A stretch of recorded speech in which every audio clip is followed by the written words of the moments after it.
Hello and welcome and namaste from New Delhi. You're watching DD India Live. I'm Gautam Roy. Coming up in the next 30 minutes. Vande Mataram remains relevant in every era, says Prime Minister Narendra Modi, as India celebrates 150 years of its iconic national song.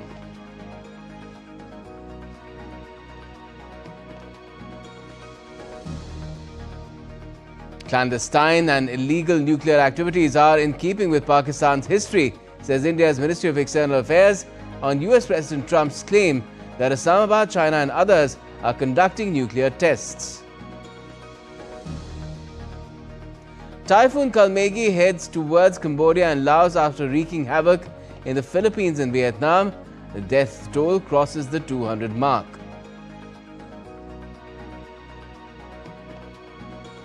And Hockey India celebrates 100 years. Sports Minister Mansukh Mandavia leads the centenary celebrations at the Major Dhyan Chand National Stadium in New Delhi.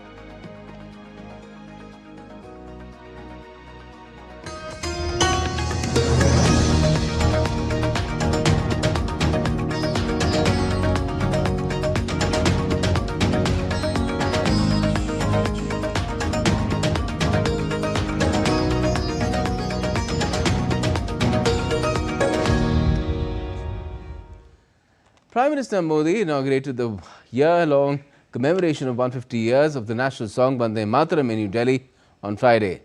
The national song by Bankim Chandra Chatterjee was written during the auspicious occasion of Akshay Navami, which was on the 7th of November back in 1875. Vande Mataram first appeared in the literary journal Doordarshan as part of his novel Anand Mat. The song, invoking the motherland as the embodiment of strength, prosperity and divinity, gave poetic expression to India's awakening spirit of unity and self-respect. It soon became an enduring symbol of devotion to the nation. Addressing a gathering on the occasion of 150 years of the national song, the PM termed it as a beckoning call which has inspired generations and ignited an undying spirit of patriotism across the nation. He affirmed that the occasion will offer inspiration and infuse fresh energy among citizens.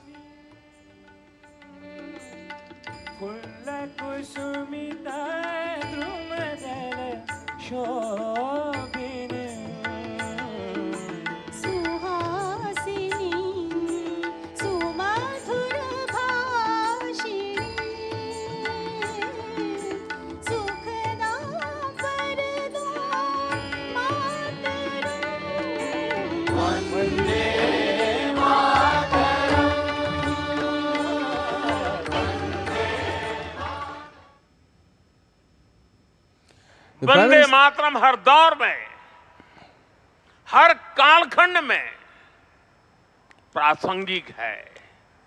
इसने अमरता को प्राप्त किया है। वंदे मातरम की पहली पंक्ति है, सुजलाम सुफलाम मलयज शीतलाम सस्य श्यामलाम मातरम, अर्थात प्रकृति के दिव्य वरदान से सुशोभित हमारी सुजलाम सुफलाम मातृभूमि को नमन। साथियों, यही तो भारत की हजारों साल पुरानी पहचान रही है। यहाँ की नदियां, यहाँ के पहाड़, यहाँ के वन, वृक्ष और यहाँ की उपजाऊ मिट्टी, ये धरती हमेशा सोना उगलने की ताकत रखती है।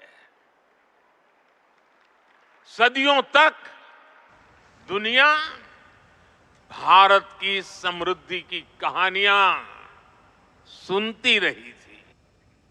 The PM said that the song Vande Mataram played a significant role in uniting the people to free the country from colonialism and achieve independence. He added that the national song is a mantra, a dream, a resolution and energy, also a prayer to the motherland, which takes us back in history and also gives courage for the future. राष्ट्र को एक जियो political entity मानने वालों के लिए राष्ट्र को मां मानने का विचार हैरानी भरा हो सकता है, लेकिन भारत अलग है। भारत में मां जननी भी है और मां पालनहारिणी भी है। अगर संतान पर संकट आ जाए तो मां संहारकारिणी भी है। राष्ट्र को मां और मां को शक्ति स्वरूपा नारी मानने का ये विचार, इसका एक प्रभाव ये भी हुआ कि हमारे स्वतंत्रता संग्राम स्त्री पुरुष सबकी भागीदारी का संकल्प बन गया। हम फिर ऐसे भारत का सपना देख पाए जिसमें महिला शक्ति राष्ट्र निर्माण में सबसे आगे खड़ी दिखाई देगी। And the PM stressed that it is important for the present generation to know the injustice witnessed during the freedom struggle, because the same divisive mindset continues to pose a challenge to the nation even today. आजादी की लड़ाई में वंदे मातरम की भावना ने पूरे राष्ट्र को प्रकाशित किया था, लेकिन दुर्भाग्य से 1937 में वंदे मातरम के महत्वपूर्ण पदों को, उसकी आत्मा के एक हिस्से को अलग कर दिया गया था। वंदे मातरम को तोड़ दिया गया था, उसके टुकड़े किए गए थे। वंदे मातरम के इस विभाजन ने देश के विभाजन के बीज भी बो दिए थे। राष्ट्र निर्माण का ये महामंत्र, इसके साथ ये अन्याय क्यों हुआ, ये आज की पीढ़ी को भी जानना जरूरी है, क्योंकि वही विभाजनकारी सोच देश के लिए आज भी चुनौती बनी हुई है। And to mark this day in the pages of history, a special commemorative coin and postage stamp dedicated to Vande Mataram were released, paying tributes to all the brave hearts and luminaries of India who dedicated their lives for the nation. Prime Minister Modi extended congratulations to all present and conveyed his best wishes to every citizen on the completion of 150 years of Vande Mataram.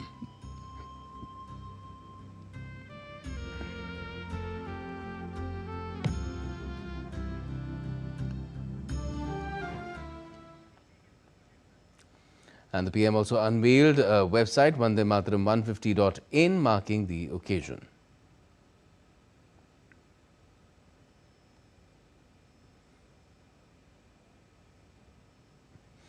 And earlier, the PM also visited an exhibition marking the year 2025, which celebrates 150 years of Vande Mataram.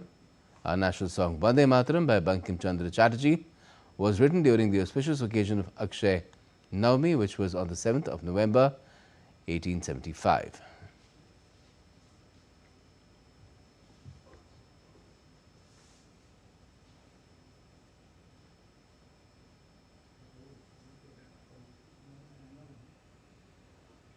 As the nation celebrates 150 years of Vande Mataram, we take you to an exhibition in the national capital, which showcases the journey of the nation's national song through books, historic write-ups and much more.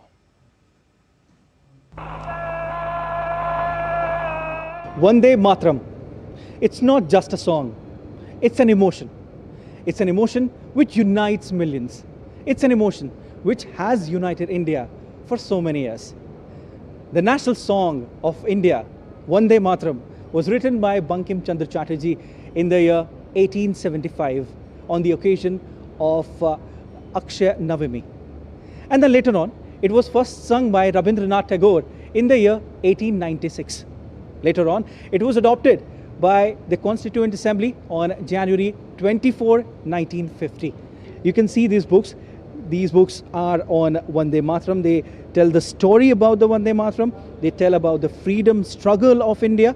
They tell about all those people who have been part of the freedom struggle of India. This is said to be of 120-year-old gramophone, and you can see this is an antique piece. So the record that you are seeing here is the first ever gramophone recording of Vande Mataram.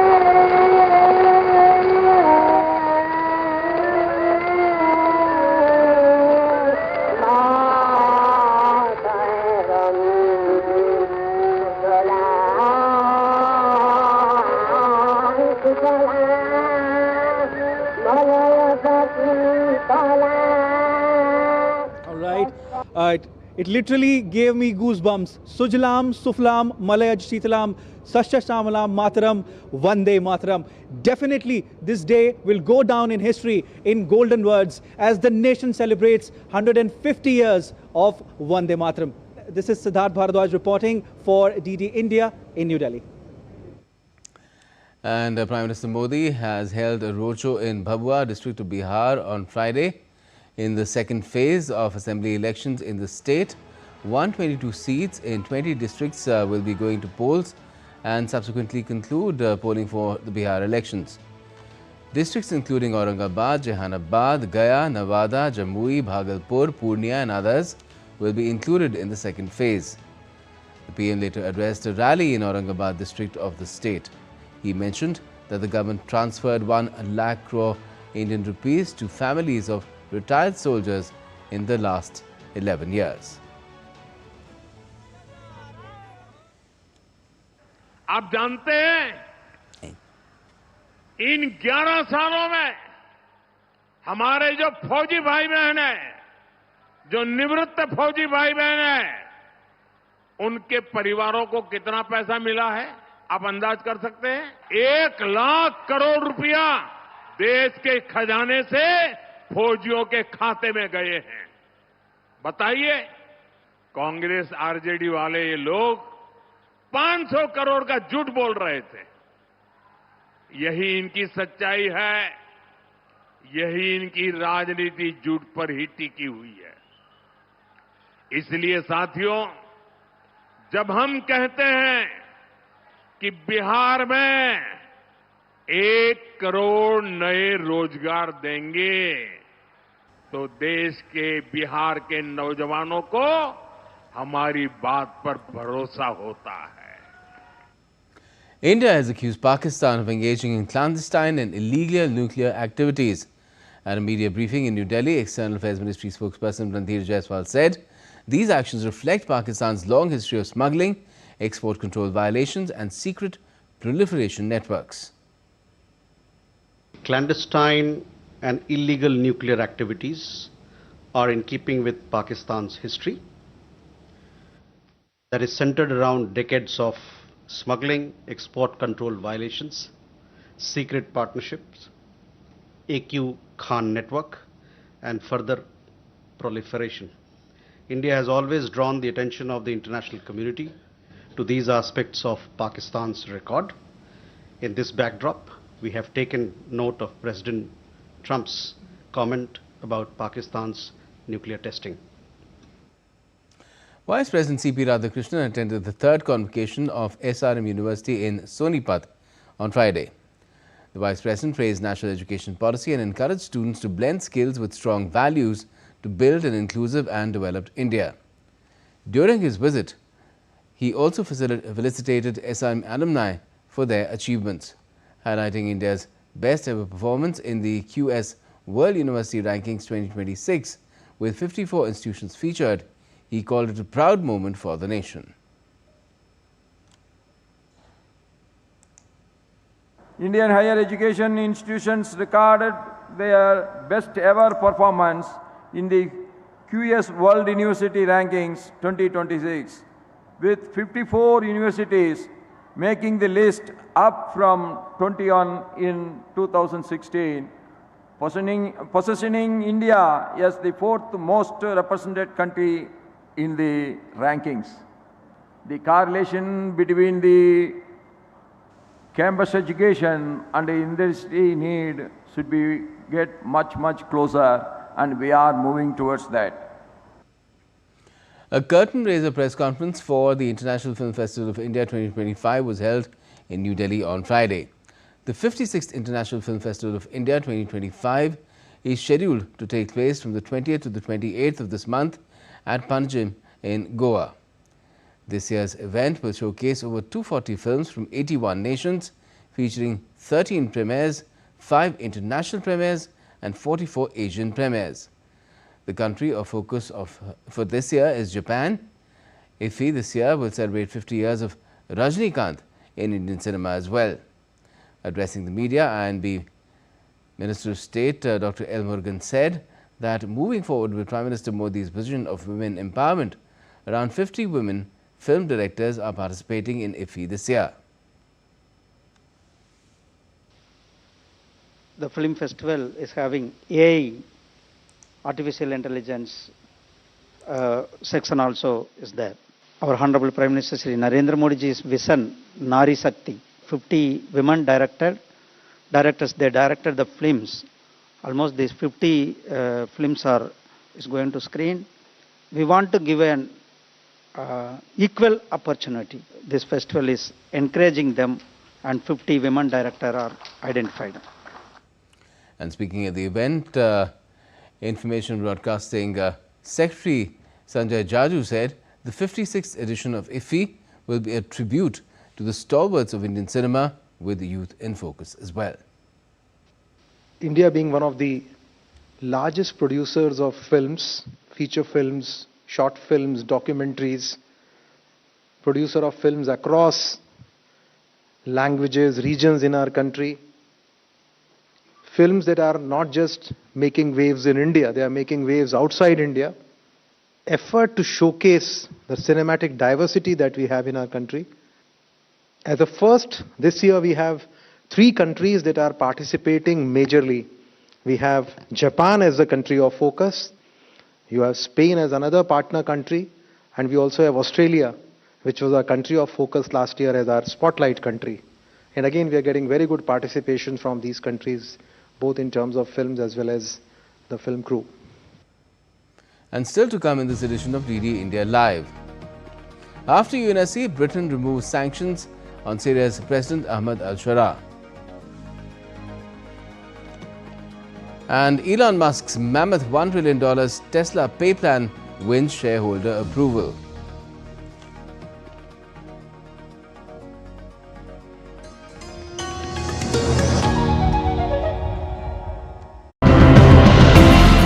देश की मिट्टी captures the deep connection that Indians everywhere feel with the country's soil. But today, this land and the communities that directly depend on it both face grave threats. We uncover stories of innovation and resilience that are trying to safeguard this soil for the future generations. When we follow what the scientists recommend, we end up spending less. I now use less fertilizers, but I'm getting better yields. These kinds of structures, they actually help keep the water in the landscape, allowing it to sort of seep into the groundwater and contribute to maintaining groundwater level. 99% of the cases that I've seen, cause for urgency is not satisfied. The project is innovative. They're maintaining our beach like a clean city.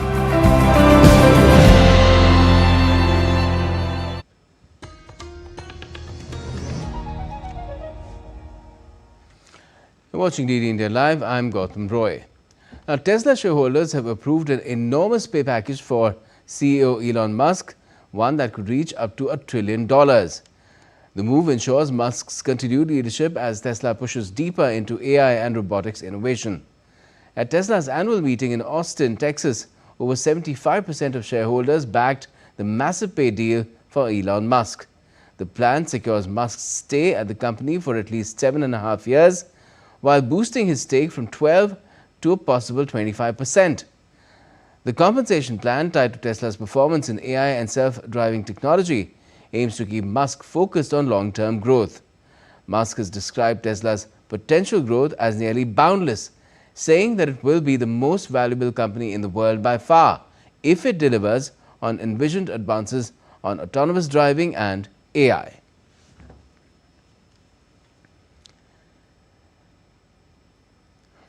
Britain has removed sanctions on Syrian President Ahmad al-Shara on Friday after the United Nations Security Council did the same ahead of his meeting with US President Donald Trump on the 10th of November, that's Monday. In a statement, Britain said that it was also lifting sanctions on Syria's Interior Minister Anas Khattab. Both had formerly been subjected to financial sanctions targeted at Islamic State and Al-Qaeda.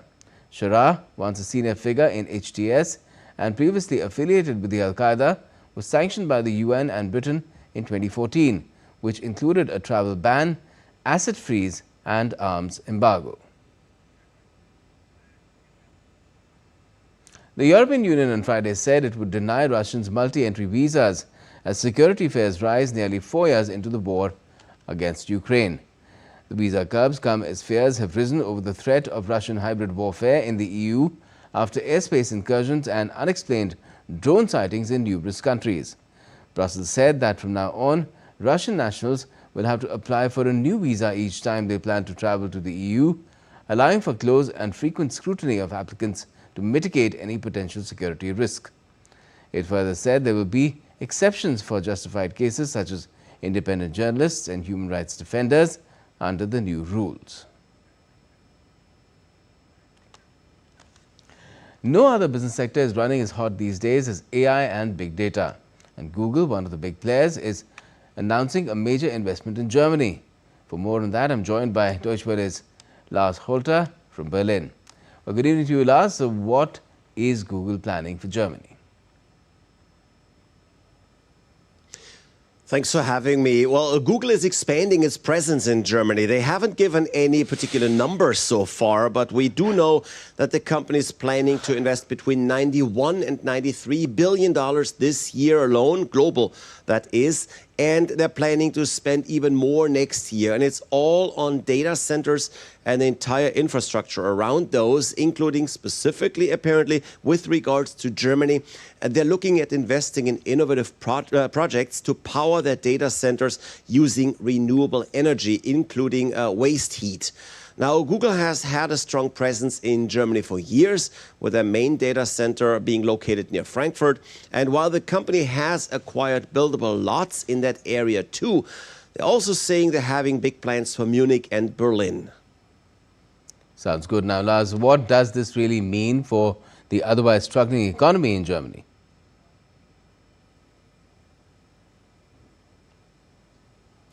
Well, it's great news, and we're already hearing from government sources that they're celebrating this as a vote of confidence. And it is, obviously. It hasn't been easy as of late to invest in Germany with all the problems here, high energy prices, which is a huge problem for energy-intense data centers. There's other problems, starting with bureaucracy, or think of the relatively high labor cost. So it is definitely great to hear that one of the tech behemoths, one of the Magnificent Seven, as they're calling these leading tech and AI companies, if they're investing here. However, there are also good reasons for it. Google knows, as much as the others do, of course, that Europe is trying hard to lower its dependence on the United States. The EU Commission has made life hard for US tech companies with their Digital Services Act and the Digital Markets Act. And just last week, some in the governing CDU party here have actually called for the continent to step-by-step move away from US cloud platforms in favor of a European cloud. Much of it would yet have to be established. All right, Lars, let's see what sort of promise this really unfolds in terms of reality for Germany. Thanks a lot for joining us for the moment. Lars Holter from Berlin. Now, the Philippines is on alert as it prepares for another storm, Phungwong, just days after being hit by Typhoon Kalmegi. A weather radar graphic showed Phungwong in waters to the east of the island nation on Friday. The Philippines' civil aviation regulator has placed all area centers and airport operations under heightened alert as Phungwong approaches. It's forecast to intensify into a super typhoon before making landfall in the northern Philippines on Sunday evening or early Monday morning. And 5 people have been reported dead in Vietnam as Typhoon Kalmegi battered the nation with destructive winds and heavy rain on Friday. The country's disaster management agency said that 7 people have been reported injured and around 2,800 homes damaged. The storm made landfall in central Vietnam late on Thursday, uprooting trees, damaging homes and triggering power outages, leaving 1.3 million people without electricity. Authorities warned of continuous heavy downpours up to 200 millimeters in central provinces.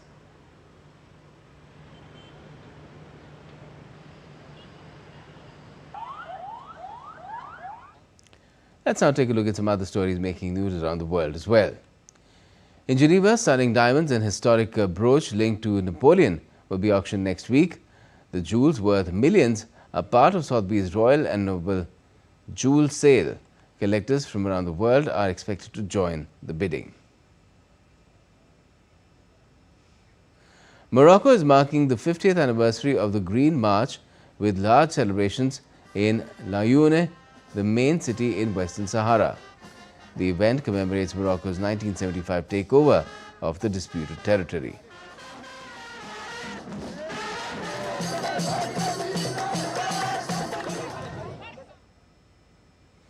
Hollywood actor Robert De Niro has received Rome's prestigious She-Wolf Award in a private ceremony at City Hall.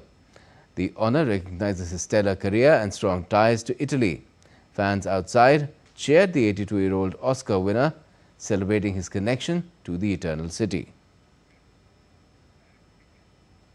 Now let's get you some sports as well. Hockey India is celebrating 100 years of Indian hockey with nationwide events led by a major ceremony at New Delhi's Major Dhyan Chand National Stadium.